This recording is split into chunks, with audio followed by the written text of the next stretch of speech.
Shalom Mishpacha, this is Rabbi Simon Altef Cohen. I'm going to give you a secret today, a secret of manifest destiny, a secret of our people, a secret of manifest destiny. And this secret is I'm going to put this lecture out because I want you to understand where we as a people stand today, yesterday, and forever. And for those of you, maybe you're with us, maybe you're not with us, and where you all stand with this. And I can give you many stories. There was a story I didn't give last week, but I'll probably give it this week. And I'll talk about it in a minute. But we have a command in the Torah.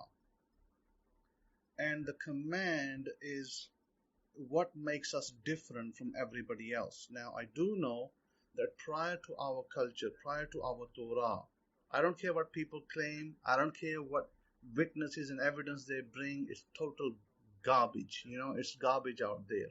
And what they do is they try to take our commandments and try to make sound like, it came from somewhere else, and it didn't.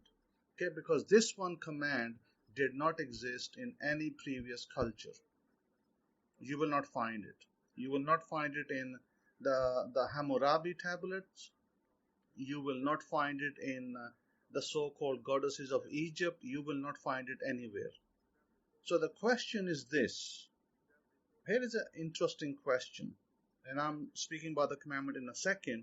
But the question is this. Why do people so-called claim Egyptian goddesses, so-called those people who claim to be teachers of the Egyptian god and goddesses, why do they ask people for money? Because there is no record in their books, even in their own books, that common people had to give money towards them. If they received a stipend, if they called themselves some kind of priesthood of their gods and goddesses, they received a stipend from their pharaohs. So they really have no right. Listen to me carefully. They have no right to ask their followers to give them stipends. If they are doing that, they are playing you. They are making a fool out of you because they've taken our commandment and applied it to themselves. Shame on them for doing that. Really, really shame on them. Because this comes from our Torah. And this is very important.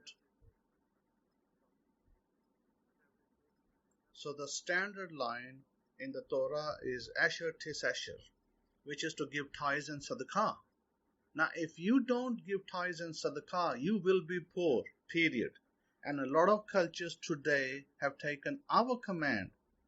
The Christians have taken it, the Muslims have taken it, and it comes from our Torah. It's not something that they received from some, other power. Yes, if they believe in the one God and they believe in the Torah, then the command comes out of the Torah. Now, it may be slightly modified in some other cultures, but prior to our Torah, none of the other tablets, like I said before, Hammurabi, and also the other so-called 42 commands of Egyptian goddesses, and then whatever else before that, none of them mention that people should give. This is the one formula. This is the one formula that will make you rich.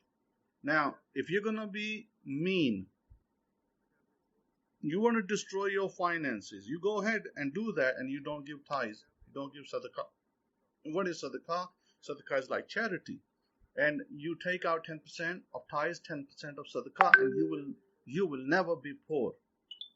I guarantee you'll never be poor if you do that. Your businesses will thrive.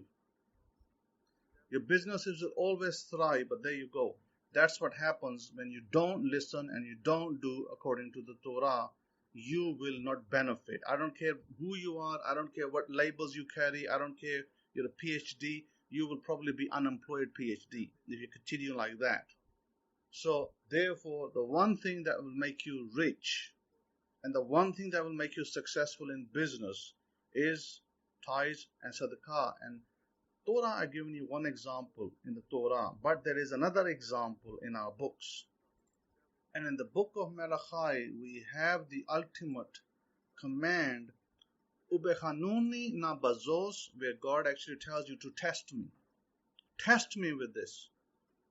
And if you put God to the test, God will never ever fail. But the question is, who do you send your tithe sadaqah to? You send it to the rabbi, you send it to your Kohen. That's who you send it to. And then you will benefit. Those of you who are living a poverty life, those of you living in poverty consciousness, those of you who refuse to do this, and those of you who think you're going to have to wait for a temple, you're so misguided that you will never get off the ground. Even if you had businesses, they'll fail. If you had jobs, you'll lose them. Why? Because you failed to understand God's one concept of tithing and sadaqah, and without this, you will always be poor. Because this is central to the Torah. This is the hack. This is the hack that makes you rich. This is the hack that gets you out of all sorts of problems. This is the hack that when you give, you receive maybe 5 folds, maybe 10 folds, maybe 20 or 100 folds back. This is why the Jewish people today are very successful. Why? Because they may not be religious. They may not keep, all the festivals. Some of them may even be communists, and some of them may have other things going on. But the one thing they don't forget is tithes and sadaqah.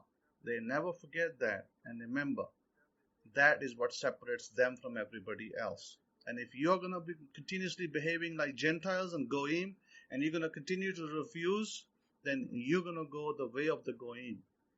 And you're going to go the way of ruin in your life. And you're going to find that you're going to struggle in your job, struggle in your finance, and struggle everywhere else. So this is a short message. It's a short message for you to learn that this is what makes you different. This is what makes you successful. Apply the method and see the results for yourself. Now, I'll give you a testimony. I have a student who told me last week that, he hadn't even started a job yet. He's still studying. And he came across some, he gave a very small amount as sadaqah because he's not working. He gave a small amount, and the very next day, he told me that he got a job, and the job would pay him for, making some calls. The job will pay him $1,000 a week. That's $4,000 a month. Now, so there you have it. A small amount of money for sadaqah. Now, I'm not saying that you always stick to the small amount. If you're making money, you give 10% of your income as sadaqah and 10% as tithes. And if you do, you will get many folds money back. And God tells you, test me. Well, it's time that you apply the criteria, apply the test, and see the results for yourself. So with that, I'll say shalom. Have a wonderful week. Shalom, shalom.